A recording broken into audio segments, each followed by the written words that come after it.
Well, Ashley Madison is a matchmaking website for, what's a dating service for married people. Is cheating has become the target of a massive cyber attack, and a group calling itself the Impact Team is threatening to leak credit card information, nude photos, sexual fantasies as many as 37 million customers if the website does not shut itself down. The Canadian parent company, Avid Life Media, says it was working with law enforcement to trace those behind the attack. Joining us now, defense attorney Heather Hansen and career trial attorney Wendy Patrick. Heather, this is an amazing story.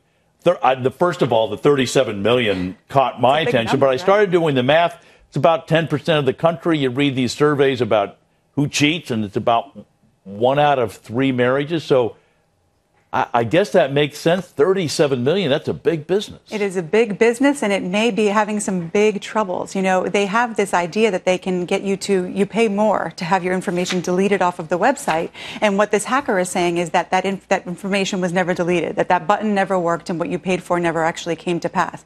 If that is true, the person I would be most worried about in this situation legally is the company itself, Ashley Madison, because they're not giving what these people have paid for. So they're selling you a product they did not deliver. But Wendy, if I was caught up in this, and I'm not, if I was caught up in this, I wouldn't file a lawsuit. I wouldn't do anything. I would hide under a rock.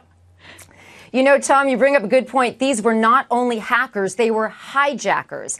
They stole the information, and then they're using it to threaten economic blackmail, cyber exploitation. And for there to be 37 million users now threatened with indecent exposure, both figuratively and very literally, because as you point out, this is not a site to share recipes, it's to share sexual fantasies and photos.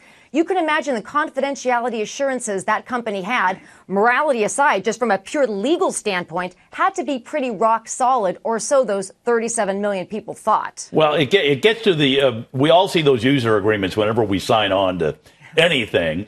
And that's the question, Heather, is that they must have in there that we'll do our very best, but don't blame us if something goes wrong. You know what? I don't know that they can contract out of that if they're having people pay to get their information deleted. I think you're right, Tom. There's probably some sort of disclaimer, just as there is in every contract, but that doesn't mean it's enforceable. The problem is, you know, as you've said, who's going to sue? You know, and what are your damages? You're going to sue and say, my marriage broke up because my wife found out about it? Well, if you're cheating on your wife, I don't know that any jury's going to want to give you a whole lot of money for that. Yeah, but Wendy, wouldn't there be some sort of, you damaged my reputation, you ruined my marriage, my career, whatever it might be that you might claim?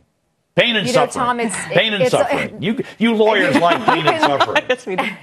You can think of all of the potential tort claims that could stand, but this is an ironic circumstance. I mean, who, like you said earlier, who is going to stand up and sue? But let me tell you one other thing that makes this a particularly virulent breach, if you will. Think about why that is so important to the people that were using this site. They charged for some of their services. What does that mean? That means the site has real names and addresses. So unlike sites where you can be anonymous, you can have the avatar of your choice, you can make up names, make up information. This is not one of those sites. So a lot of people are saying that sites like this can suffer extensively from this kind of damage, but it remains to be seen, as you say, who's going to step up and sue and for what?